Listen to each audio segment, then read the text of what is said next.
Hello Pisces, Sun, Moon Rising, and Venus Signs. Kamusta kayo? Sana po ay nasa mabuti kayong kalagayan. Welcome back po sa Star Tarot. Kung bago kayo rito, welcome din kayo. Thank you for your support.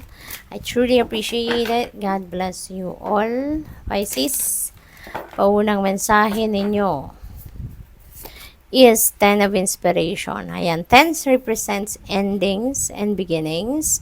And dito, sa 10 of Inspiration energy, pagod na kayo rito, no? Pagod kayo, stressed out na kayo, pwedeng stressed out kayo emotionally, physically, mentally, depende sa inyong sitwasyon. Pero mabigat na ang pinagdadaanan ng iba sa inyo rito. Kaya, you're going to decide, no? Dito na, tama na, putulin na, this is enough. No, yung enough is enough. Tama na yung sakit or hirap na binibitbit ninyo. Kasi anyway, you know pretty much na you have a choice, 'di ba? So ngayon, pinipili mong ibaba na kung ano nagpapabigat sa iyo. So, depende sa inyong sitwasyon, pwedeng sa trabaho ito, pwedeng emotional burden, pwedeng responsibilidad at obligasyon sa pamilya. So, depende sa inyong sitwasyon. Kung ano man ito nagpapabigat sa inyo, puputulin mo na yan. No? It's either iiwanan mo na totally yung sitwasyon na yan or maghihingi ka ng tulong. No? So, basta handa ka na ritong baguhin ang iyong sitwasyon. Hindi mo na to pipilitin pang kayanin. Kasi nagtiis ka na ng matagal. No? We have Muse of Voices. Ayan. So, there is someone dito rin na tutulong sa'yo.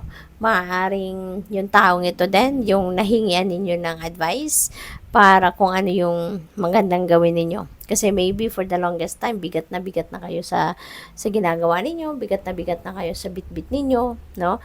At ngayon, maaaring nakausap mo kung sino man ang nag-embody ng energy ni Muse of Voices, baka siya yung nakapag-advise din sa'yo na gawin mo kung ano ang dapat, 'di ba? Kung ito na yung sa tingin mo ang best para sa'yo, na i-give up na, kung ano man tong hirap na to, na pinagdadaanan ninyo, then go for it. No? Kasi, pwedeng ano to, this could be someone na, kumbaga, person of wisdom, no? Ito, maaring, kinukonsulta mo din talaga siya whenever you have problems, no? Kaya siya yung nakapag-advise sa'yo.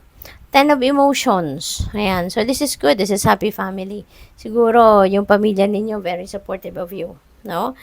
Siguro, yung pamilya ninyo, matutulungan kayo kung ano man yung pinagdadaanan mo sa ngayon.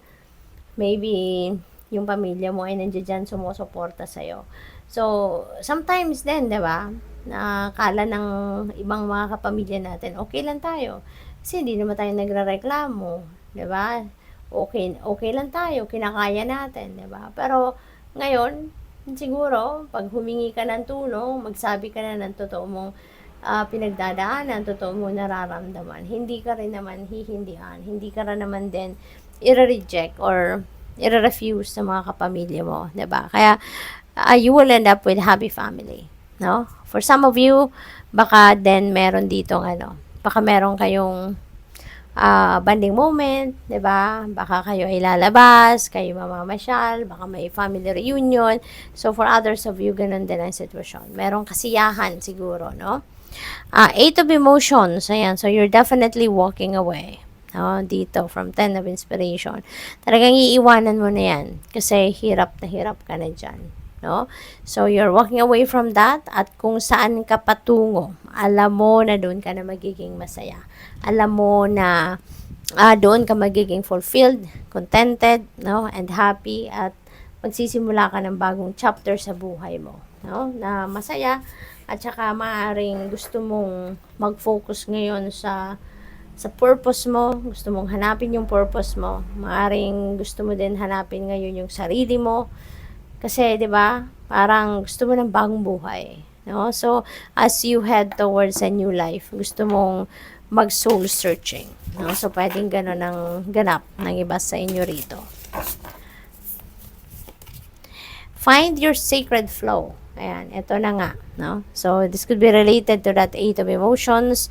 Feeling ko dito, malalim ngayon ang iniisip mo. Maaari you are also being called now to embrace your mission in life. Siguro meron din ditong strong